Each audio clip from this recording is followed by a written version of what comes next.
அந்த அகாடமி வந்து இந்த மாதிரி ட்ரெய்னிங் அட்டெண்ட் பண்றதோ, இல்ல அவங்களுக்கு அந்த ஃபெசிலிட்டீஸ் வந்துட்டு எல்லாராலயுமே எடுத்துக்க முடியாது. ஸோ அவங்களுக்கு நம்ம எந்த மாதிரியான ப்ரொவைட் பண்றோம்? இது 2 விதமா நான் அந்த பிரச்சனைய எடுத்துக்கிறேன் உங்க கேள்விய. ஓகே. ஒண்ணு வந்துட்டு டிஸ்டன்ஸ் டூ அகாடமி. ம். அகாடமிக்கு வந்து போற நேரம். இல்ல வசதி வாய்ப்புகள். ஆமா. இல்ல வசதி வாய்ப்புகள்னா அகாடமிக்கு உண்டான ஃபீஸை வந்துட்டு கொடுக்க முடியாதுன்ற மாதிரி. இப்போ நாங்கள் வந்துட்டு இப்போ ஆரம்பத்துலேருந்தே பார்த்தீங்கன்னா சென்னையில் வந்துட்டு நாங்கள் வாங்குற அந்த ஃபிக்ஸ் பண்ண அமௌண்ட் வந்துட்டு பார்த்தீங்கன்னா அது தாண்டி 40% தான் வாங்குகிறோம். அது தாண்டி ஒரு 60% நாங்கள் செலவு பண்ணிகிட்ருக்கோம் ஒவ்வொரு குழந்தைக்கும். இது இது சில பேரண்ட்ஸ்னால வந்துட்டு அவங்களால கொடுக்க முடியாது. அவங்களுக்கு வந்துட்டு நாங்கள் ஃபவுண்டேஷன் சைடில் அப்ளை பண்ணாங்கன்னா தென் நாங்கள் ஃபவுண்டேஷன்லேருந்து பே பண்ணிவிடுவோம். அது ஓகே. ஏப்ளோரா ஃபவுண்டேஷன்லேருந்து இந்த காம்பினேஷன்ஸில் வந்துட்டு இப்போது டூரிசம் ஆகட்டும் இல்லை எது நாங்கள் பண்ணுற எல்லா விஷயமே வந்துட்டு உங்களுக்கு கமர்ஷியலாக அது வயபிளாக இல்லைன்னா அவங்களால அவங்களுக்கு என்னது ஒரு ஆப்ஷன் இருக்கும். அந்த ஆப்ஷன் சேர்ந்து தான் பண்ணிகிட்ருக்கோம். இப்போது இங்கே வந்துட்டு அந்த ஃபுட்பால் பிளேயர் சொன்னாங்களா, இன்டர்நேஷ்னல் ஃபுட்பால் பிளேயர், அவருக்கு பார்த்தீங்கன்னா என் ஃப்ரெண்டு ஒருத்தர் ஸ்பான்சர் பண்ணுறாரு அவரோட ட்ரைனிங்க்கு. ஸோ இந்த மாதிரி வந்துட்டு either some good soul sponsors are be accommodate. So இது ரெண்டில் ஏதாவது ஒன்று நடந்துகிட்ருக்கும் கமர்ஷியல் வயபிலிட்டிக்கு. பட் இது தேவையான விஷயங்கள் அந்த குழந்தைங்களுக்கு. ரொம்ப சந்தோஷமாக இருப்பாங்க. நீங்கள் அகாடமி போகும்போது பார்ப்பீங்க. அங்கே போய் ஹெல்ப் பண்ணுற காலேஜ் ஸ்டூடெண்ட்ஸ் ஆகட்டும் இல்லை கார்ப்பரேட் ஸ்டாஃப்ஸ் ஆகட்டும், அவங்க எல்லாத்துக்குமே வந்து வாழ்க்கையோட ஒரு டிஃப்ரெண்ட் ஃபீலிங் கிடைக்கும். ஃபார் எக்ஸாம்பிள் டாட்டாவில் வந்துட்டு உங்களுக்கு ஒரு கிரிக்கெட் டோர்னமெண்ட் மாதிரி அவங்க விளையாடணும். இந்த குழந்தைங்க எங்கள் அகாடமியில் இருக்க குழந்தைங்களும் சேர்ந்து விளையாடணும்னு சொன்னாங்க. ஒவ்வொரு டீம்லேயும் 3 பேர் எடுத்துக்கிட்டாங்க. அவங்க ஒரு 5 டீம் விளையாடுறாங்க. கடைசியில் பார்த்தீங்கன்னா எல்லாருமே நல்லா விளையாடுறாங்கன்னு சொல்லிட்டு இவங்களை மட்டும் தனி டீம் ஃபார்ம் பண்ணாங்க. அகாடமியில் இருக்க பசங்க ஜெயிச்சிட்டாங்க. ஸோ அவங்களுக்கு அது கொடுத்தோம்னா they will be able to do it fantastically. இப்போ நீங்க உங்களோட இத்தனை வருஷம் எக்ஸ்பீரியன்ஸ்ல வந்துட்டு நீங்க பார்த்துருப்பீங்கல்ல, அவங்களோட இப்போ டிசேபிள் பீப்புள்ஸ் நடக்க முடியாம இருப்பாங்க, கண்ணு தெரியாம இருப்பாங்க. அவங்களோட எதிர்பார்ப்புன்னு ஒண்ணு இருக்கும்ல, இந்த சமூகத்துல நமக்குன்னு ஒரு அங்கீகாரம் இருக்கணும், என்னை இப்படி ஈக்குவலா ட்ரீட் பண்ணுங்க அப்படின்ற மாதிரியான மனநிலை இருக்கும்ல. ஸோ அதை பத்தி கொஞ்சம் ஒரு எக்ஸாம்பிள் எடுத்ததுக்கு பதில் சொல்கிறேன். ஒரு MBA முடிச்ச ஒரு கண்ணு தெரியாத ஒரு பொண்ணு இன்டர்வியூக்கு வராங்க. அவங்க வந்துட்டு ஒரு பயந்து உட்காரதுலேருந்து, ஏன்னா வந்துட்டு ஒரு 5 நீங்கள் ஒரு பார்வையற்றர்கள் பார்த்தீங்கன்னா ஒரு 5 பேர் இருந்தாங்கன்னா அவங்க ஒட்டி அவங்களுக்குள்ளே இருப்பாங்க. அவங்களுக்குள்ளே பேசி சந்தோஷமாக சிரிச்சிட்டுலாம் இருப்பாங்க. தனியாக வந்துட்டு ஒரு இன்டர்வியூ அட்டன் பண்ணுங்கும்போது அந்த இடத்துல யார் பார்க்குறாங்க என்ன பார்க்குறாங்கன்னு தெரியாது. ஸோ அந்த இன்டர்வியூ முடிஞ்சு அவங்கள செலக்ட் பண்ணோம். அவங்க செலக்ட் பண்ணதுக்கப்புறம் வந்துட்டு அவங்க வந்துட்டு ஃபஸ்ட் டைம் வந்துட்டு அவங்க வீட்டில் இருந்துட்டு ஒரு பிஜியில் தங்குறாங்க. இப்போ அந்த பொண்ணுக்கு இருக்கிற கஷ்டத்தை சொல்லி ஒரு வாரம் கழிச்சு அந்த பொண்ணு அழகுது. அந்த பொண்ணு ட்ரெஸ் மாற்றும் போது கூட இருக்க அவங்க கிண்டல் பண்ணுறாங்களா பண்ணலையான்னு தெரியல எனக்கு. ரொம்ப சிம்பிளாக எடுத்துக்கிட்டோம்னா உங்களுக்கு இவங்களோட பிரச்சனை சொல்லிட்டோம்னா, இப்போ நம்ம எல்லாருமே வந்துட்டு ஒரு மால்லையோ ஒரு சினிமா தேட்டர்லேயோ வந்துட்டு நம்ம போயிருப்போம். நம்ம பாத்ரூமை தேடி ஓடிருப்போம். இப்போ கண்ணு தெரியாதவங்க ஒரு பாத்ரூம் கண்டுபிடிக்கணும்னா இந்தியாவில் எவ்வளோ கஷ்டம் யோசிச்சு பார்த்துக்கோங்க.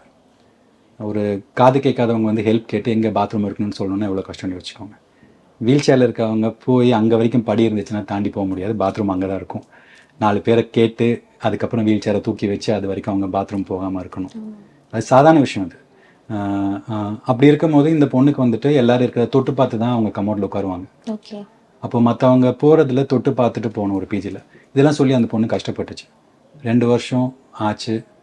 கான்ஃபிடென்ட்டாக இருந்தாங்க, மாறினாங்க. இதுக்கு காரணம் வந்துட்டு கண்ணு தெரியாதவங்க படித்தவங்க நிறைய பேர் இருப்பாங்க. அவங்களுக்கு ஏன் வேலை மெயின் ஸ்ட்ரீமில் கிடையாதுன்னா, நம்ம எக்ஸ்டர்னலி நம்ம இருக்கிற எல்லா வெப்சைட்டையும் வந்துட்டு ஆக்சசிபிளாக வச்சுருக்கோம். ஸ்க்ரீன் ரீடர்லாம் இன்டர்னலாக ஒர்க் பண்ணுறோம் பார்த்தீங்களா, ERP அக்கௌண்டிங் சிஸ்டம்ஸு இதெல்லாம் இருக்கிறவங்களா ஒரு ஆஃபீஸ்க்குள்ளே இருக்கிற விஷயங்கள் எதுவுமே ஆக்சசிபிளாக இருக்காது. ஸோ எந்த கம்பெனிலும் அது ஆக்சசிபிளாக இருக்காது.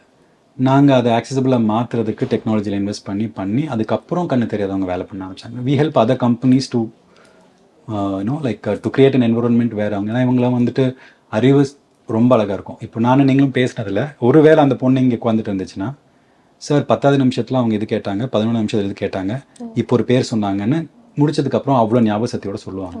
என்னாலையும் அவங்களாலே முடியாது. அவங்க திறமைகளை யூஸ் பண்ணுறதுக்கு அவங்களுக்கு உண்டான விஷயங்களை கொடுத்தோம்னா நம்ம அவங்க திறமையை வந்துட்டு அவங்களே யூஸ் பண்ணிப்பாங்க. அது மல்டிப்ளை ஆகும். ரொம்ப அழகாக இருக்கும் பார்க்குறதுக்கு. ஓகே. ஏபிள்யூராவோட ஃப்யூச்சர் பிளான் என்னென்ன இருக்குது சார்?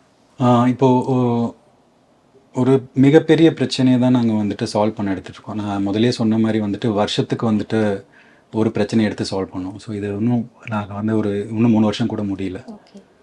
ஒரு 20 வருஷம். எனக்கு இப்போ 48 வயசு ஆகுது. 46 வயசில் ஆரம்பித்தேன். ஒரு 66 வயசு ஆகும்போதுக்குள்ளார 20 வருஷத்துக்குள்ளார இதை வந்துட்டு ஒரு மேஜர் ஒரு 20 பிரச்சனைகளை சால்வ் பண்ணணும். ஸோ டூரிசம் வாஸ் பெரிய ப்ராப்ளம் அவங்களுக்கு. எங்கேயும் வந்துட்டு ஏன்னா வந்துட்டு இங்கே ஐஐடியில் படித்த ஒரு கண்ணு தெரியாத பையன் அவர் வந்துட்டு ஜாயின் பண்ணியிருந்தார். அவர்கிட்ட கேட்டேன் எங்கெங்கெல்லாம் போகிறது உங்களுக்கு இஷ்டம்னு. சார் மெட்ரோவில் ட்ரெயின் நிற்கிற மாதிரி ஆட்டோ நிற்கும் சார் சின்ன வயசுலேருந்து. அதுக்குள்ளே உட்காருவேன், ஸ்கூலுக்கு கூப்பிட்டு போவாங்க வருவாங்க. நீங்கள் இங்கே இருக்க கடைங்களை கூட்டிகிட்டு போய் அது என்னென்னு சொன்னீங்கனாலே எனக்கு சந்தோஷம். ஓகே. அவர் மலை ஏறினார். மலை ஏறிட்டு திரும்பி வரும்போது இப்போ சவுத் இந்தியாவில் இருக்க ஐஎஸ்டிபிக்கு ஏறிட்டு வரும்போது அவரோட சந்தோஷத்தை வந்துட்டு பார்க்க முடியாது. இப்போ எங்களோட டேக்லைன் பார்த்தீங்கன்னா சேஞ்சிங் த ஃபியூச்சர் நவ். அதாவது பின்னாடி ஒரு ஃபியூச்சர் நம்ம மாற்றணும்னா இந்த செகண்ட் நம்ம அதுக்கு எதாவது பண்ணணும். அதுதான் அதோட அர்த்தம். ஏற்கனவே எங்கள் ஃப்யூச்சரை மாற்றிட்டீங்கன்னு சொல்லிட்டு அவர் மலை மேலேருந்து கற்றுனார். ஸோ உங்களுக்கு இந்த பிரச்சனைகள் ஒன்று ஒன்றா இப்போ ஸ்போர்ட்ஸ் எடுத்து சால்வ் பண்ணணும். இதில் இப்போ பெரிய பிரச்சனை பார்த்தீங்கன்னா மென்டல் ரிட்டார்டேஷன், ஆட்டிசம் இருக்கிற ஃபேமிலிஸ்க்கு வந்துட்டு, மல்டிபிள் டிசபிலிட்டிஸ் இருக்க ஃபேமிலிஸ்க்கு வந்துட்டு அவங்க காலத்துக்கு அப்புறம் அவங்கள மாதிரியே அந்த குழந்தைய யார் பார்த்துக்க போகிறோம். ஓகே. இப்போது ஒரு ரொம்ப லோயர் இன்கமில் இருக்கிற அண்டர் ப்ரிவிலேஜ் கிளாஸில் பார்த்தீங்கன்னா ஒரு ராமகிருஷ்ணா மட்டோ லைக் ஒரு மிஷினரிலையோ அந்த குழந்தைங்கள பார்த்துக்கிறது கொண்டு போய் விடுறதுக்கு நிறைய இடங்கள் இருக்குது. நிறைய இடங்கள்னு சொல்ல முடியாது. இப்போ ஆட்டிசமும் மென்டல் ரிட்டார்டேஷனும் வந்துட்டு இந்தியாவில் வந்துட்டு 112க்கு ஒரு குழந்தைக்கு இருக்குது. அவ்வளோ ஒரு பிரச்சனை அது. அப்படி பார்க்கும்போது இந்தியாவில் டோட்டல் 71 ஃபெசிலிட்டி இருக்குது. 71 ஃபெசிலிட்டியில் 50 ஃபெசிலிட்டியில் 10-15 பேருக்கு மேலே கிடையாது, அக்காமடேட் பண்ண முடியாது. ஒரு 10 இதில் வந்துட்டு 20 பேர் வரைக்கும் இருக்காங்க. இது எல்லாமே வந்துட்டு ஒரு மிஷன் சம்மந்தப்பட்டது, ஒரு ஆசிரம் சம்மந்தப்பட்டது மாதிரி. ஆனால் இப்போது ஃபார் எக்ஸாம்பிள் ஒரு அப்பர் மிடில் கிளாஸ் ஒரு மிடில் கிளாஸ் இருக்கிறவங்க ஒரு கேக் வாங்கி கொடுத்துருப்பாங்க அந்த குழந்தைக்கு, ஒரு பீச்சை கூட்டிகிட்டு போயிருப்பாங்க, ஒரு சினிமா கூட்டிகிட்டு போயிருப்பாங்க, ஒரு ஏசியில் தூங்க வச்சுருப்பாங்க. இப்போ அவங்க காலத்துக்கு அப்புறம் அந்த குழந்தைய வந்துட்டு ஒரு வேளை ஒரு சிப்ளிங் இருந்துச்சுன்னா பார்த்துக்கலாம். ஆனால் வந்துட்டு இப்போது நார்மல் சிப்ளிங்ஸ்குள்ளாரே வந்துட்டு அவங்க ஒரு குடும்பம் இன்னொரு குடும்பம் பார்த்துக்கிறது கஷ்டங்கும் போது அவ்வளோ பிரச்சனைகள் இருக்குது மனுஷங்களுக்கு. இன்னொரு ஜீவனையும் சேர்த்து இழுத்துட்டு போகணும் அவங்க வாழ்க்கையிலங்கும் போது அவங்க வாழ்க்கை ஸ்லோவாகிறதுக்கு ஒரு வாய்ப்பு இருக்கும் போது அதுவும் கஷ்டம். அது அப்பா அம்மாவுக்கு புரியும். அது இல்லை ஒரு சித்தப்பா பெரியப்பா ஒரு ஃப்ரெண்டு இவங்களெல்லாம் வச்சு ட்ரஸ்டி ஃபார்ம் பண்ணாலும் அவங்களுக்கு அந்த நிம்மதி இருக்காது. ஏன்னா இவங்க வந்துட்டு அவங்க வாழ்க்கையை ஃபுல்லாக ஒரு அம்மாவோ ஒரு அப்பாவோ யாரோ ஒருத்தர் கெரியரை விட்டுட்டு அந்த குழந்தைய பார்த்துக்கிறதுக்காகவே இருப்பாங்க. அப்படி அந்த குழந்தைய வளர்த்த குழந்தைய வந்து அவங்க காலத்துக்கு அப்புறம் யார் பார்த்துக்க போகிறோம். இதில் வயசாக அவங்களுக்கு தேவைப்படுற விஷயங்கள், ஃபார் எக்ஸாம்பிள் ஒரு 12 வயசில் வந்து அடோலசன்ஸ் பிரச்சனைகளுக்குள்ளெல்லாம் வரும். அந்த குழந்தைங்களுக்கு அதை உணர முடியாது. ரொம்ப அழகாக வந்து ஒருத்தவங்க சொன்னாங்க, ஒரு 18 வயசு பையனை வந்துட்டு ஒரு அம்மா குளிக்க வைக்கிறாங்கன்னா அம்மாவுக்கு அது குழந்தை, அந்த பையனுக்கு அது டச்சு. அப்போது அதை உணர்ந்து பார்த்துக்கிற அதே பையனுக்கு வந்துட்டு இப்போ ஒரு 30 வயசு ஆயிடுச்சுன்னு வச்சுக்கோங்க, அதை உணர்ந்து பார்த்துக்கிற ஒரு கேர்கிவர் வேணும் அம்மா அப்பா இல்லாத காலத்தில். அவங்களுக்கு வர்ற கோபங்கள், அவங்களுக்கு வர மெல்ட் டவுன்ஸு, அவங்களுக்கு வர பிரச்சனைகள் எல்லாம் பார்த்துரு. ஸோ அது ஒரு பெரிய பிரச்சனை. இது வந்துட்டு ஏன்னா இது வந்து காலத்துக்கும் இப்படி யோசிச்சுக்கோங்க. இப்போ உங்கள் குழந்தை வந்துட்டு ஒரு 3 வயசு இருக்கிற குழந்தை வந்துட்டு காலத்துக்கும் 3 வயசாக இருந்துச்சுன்னா நீங்கள் வந்து அந்த குழந்தைக்கு இருக்கிற டெர்மினல் இல்னஸ் வரைக்கும், அதுக்கு வர ஹார்ட் அட்டாக்கோ அதுக்கப்புறம் வர பிரச்சனைகளோ இல்லை அது வரைக்கும் பிளான் பண்ணி நீங்கள் ஃபினான்ஷியல் ஸ்ட்ரக்சரிங் பண்ணணும். நீங்கள் அது வரைக்கும் பிளான் பண்ணி அந்த குழந்தைய கேராக பார்த்துக்கிறதுக்கு ஒரு இடம் செட்டப் பண்ணணும். இந்த சொல்யூஷன் உலகத்தில் கிடையாது. இதை வந்து க்ரியேட் பண்ணுறதுக்கு போன ஒரு வருஷமாக ஒர்க் பண்ணிகிட்ருக்கோம். ஒரு 150 பேரண்ட்ஸ் வந்துட்டு வந்து இது எங்களுக்கு வேணும்னு சொல்லி கேட்டனால சரின்னு சொல்லி இந்த ப்ராப்ளம் எடுத்து சால்வ் பண்ணலான்னு பண்ணிகிட்ருக்கோம். இப்போ இடம் பார்த்துருக்கோம். இந்த கம்யூனிட்டி வரப்போகுது இன்னொரு 1 வருஷம் 1.5 வருஷத்தில். அந்த 150 பேரில் ஆரம்பித்து அது இன்னும் நிறைய பேருக்கு பண்ணணும். அது ஒரு நெக்ஸ்ட் ஸ்டெப். அதுதான் அடுத்த பெரிய பிரச்சனை சால்வ் பண்ணலான்னு எடுத்திருக்கோம். ஓகே. இப்போது பேரண்ட்டாக வந்துட்டு அகாடமியில் ஜாயின் பண்ணி அவங்களோட க்ரோத் பார்க்குறப்போ அவங்களோட ஹாப்பினஸ் எல்லாமே எந்த அளவுக்கு இருக்குது சார்? இந்த ஹாப்பினஸ்க்கு வந்துட்டு இதுக்கு காரணம் நான் கிடையாது. அது இப்போது நம்ம வந்துட்டு இப்போ எனக்கு வந்துட்டு இந்த குழந்தைங்கள பார்த்துக்கிற ஒரு திறமையோ இல்லை பொறுமையோ பார்த்திங்கன்னா ஒரு 1/2 மணி நேரத்தில் போயிடும். ஆனால் அதான் சொன்னேன்ல, அந்த எம்பவர்மெண்ட் டீம், அந்த அந்த அந்த குட் சோல்ஸ் இருக்காங்க இல்லைங்களா, அவங்களால எவ்வளோ நேரம் வேணால் பார்த்துக்க முடியும். இது நான் பண்ண மாதிரி பேரண்ட்ஸ் நன்றி சொல்கிறவங்க இருக்காங்க, பேரண்ட்ஸ் ரொம்ப சந்தோஷப்படுறவங்க இருக்காங்க. இது எல்லாமே வந்து அவங்க தான் பண்ணுவாங்க. இப்போது இதுக்கு நான் என் டீமுக்கு சொல்கிறது வந்துட்டு புரியுறதுக்காக சொல்கிறது வந்துட்டு, இப்போ ஒரு டீச்சர் இருக்காங்க, ஒரு குழந்தை இருக்குது, ஒரு அம்மா இருக்காங்க. நார்மல் லைஃப்பில் வச்சு எக்ஸாம்பிள் சொன்னோம்னா அது புரியும். ஓகே. இந்த குழந்தை வந்து மார்க் வாங்கணும்னு சொல்லி அந்த டீச்சர் ஹெல்ப் பண்ணுறாங்க. சரி 12th ஸ்கூல் ஃபஸ்ட் வர்றதுக்காக ஹெல்ப் பண்ணுறாங்கன்னு வச்சுக்கோங்க, ஒரு ஸ்டேட் ஃபஸ்ட் வர்றதுக்காக. இந்த அம்மாவும் ஹெல்ப் பண்ணுறாங்க. குழந்தை ஸ்டேட் ஃபஸ்ட் வாங்கிருச்சு. இப்போது இந்த கிரெடிட் யாருக்கு போகணும்? 2 பேருக்குமே. என்னை பொறுத்த வரைக்கும் அந்த குழந்தை சந்தோஷமாக இருக்கணும். ஓகே. நம்ம எல்லாரும் சேர்ந்து நம்மளை முடிஞ்ச உண்டான வேலைகளை செய்யணும். அம்மா செய்கிற வேலைகளும் செய்கிறாங்க, அந்த டீச்சர் செய்ய வேண்டிய வேலையும் செய்கிறாங்க. அவ்வளோதான் நம்மளோடது. அந்த வாழ்க்கை, அந்த ஜீவனோட வாழ்க்கை அழகாக இருக்கணும். ஸோ அது வந்துட்டு அது மட்டும்தான் முயற்சியை தவிர, அந்த முயற்சி இருக்கும் போது எங்கள் டீமில் இருக்க பசங்களுக்கும் அந்த அம்மாவுக்கும் வித்தியாசம் கிடையாது. ஓகே. ஸோ அவங்க 2 பேரும் ஒன்றா தான் பேசிக்கிறாங்க. இதில் அவங்க சந்தோஷப்பட்டு நன்றி சொல்கிற மாதிரி, இல்லை அவங்க ரொம்ப ஹாப்பியாக இருக்கிற மாதிரி, அடுத்த பிரச்சனை என்ன அந்த குழந்தைக்குன்னு தான் ஒரு தாய் யோசிப்பாங்க. ஓகே. ஸோ அதே தான் இங்கேயும்.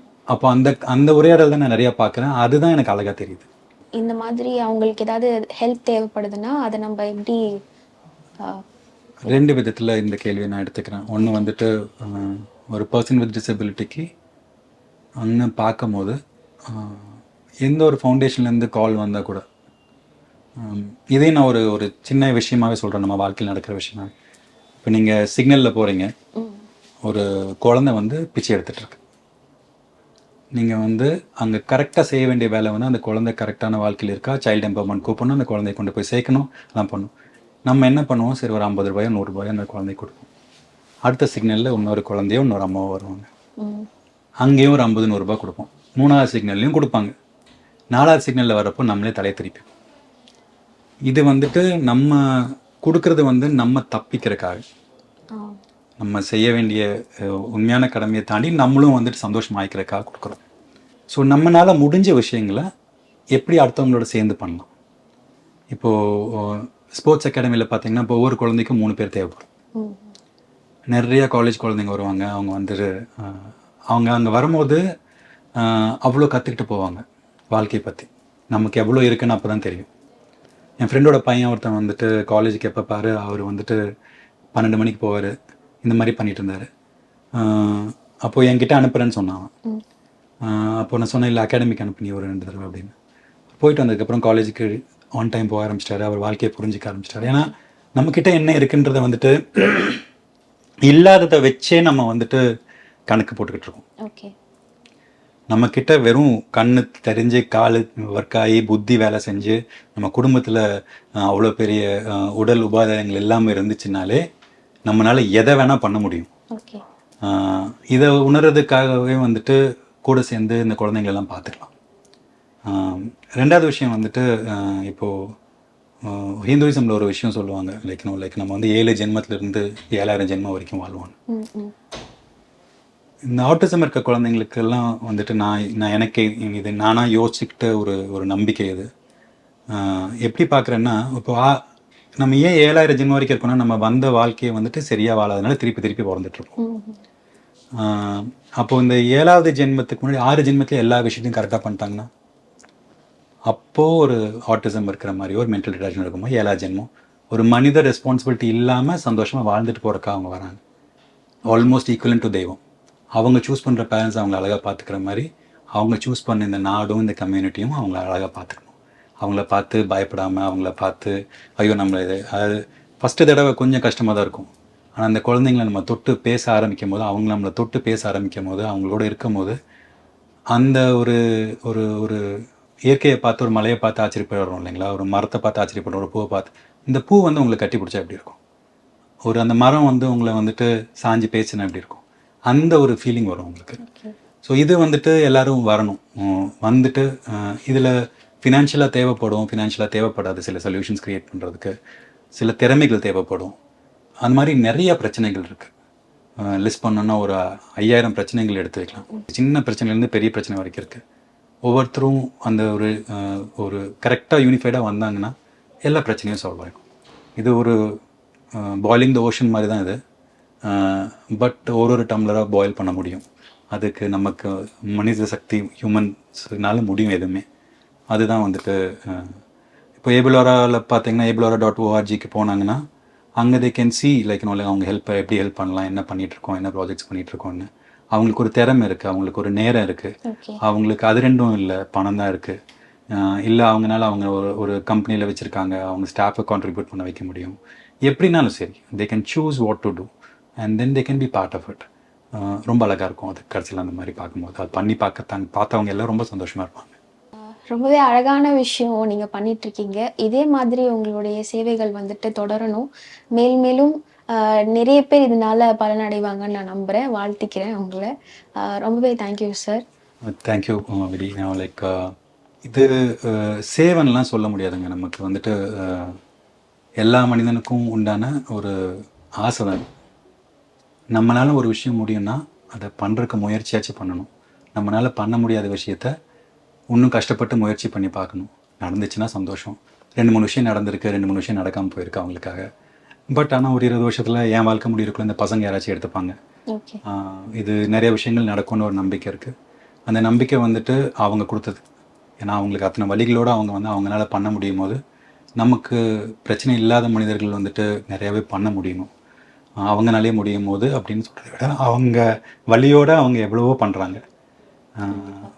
டிசபிலிட்டி இருக்கிற ஒரு தாயோட கதையை சொல்லி நான் முடிச்சிடறேன். நான் ஒரு டிசபிலிட்டி அவங்க வீட்டில் இருக்குது, ஆனால் அவங்க அதே டிசபிலிட்டியில் இருக்க ஒரு 1000 பேர்த்துக்கு ஹெல்ப் பண்ணுறாங்க. அவங்களுக்கு கர்மவீர் ஜோதி அவார்டு கிடைக்கிது.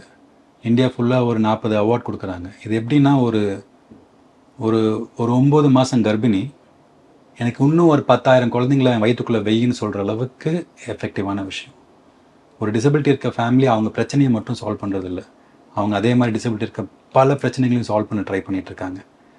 ரொம்ப அழகான விஷயம். அதனால் எல்லோரும் வந்துட்டு சேர்ந்து இது மாதிரி நம்ம கம்யூனிட்டியில் வந்து இது தனியாக பார்க்காம, இந்தியாவில் 15% டிசேபிள்டு, இது ஓல்டேஜ் டிசபிலிட்டி இல்லாமல், இது ஒதுக்கி வைக்கிற பாப்புலேஷன் கிடையாது.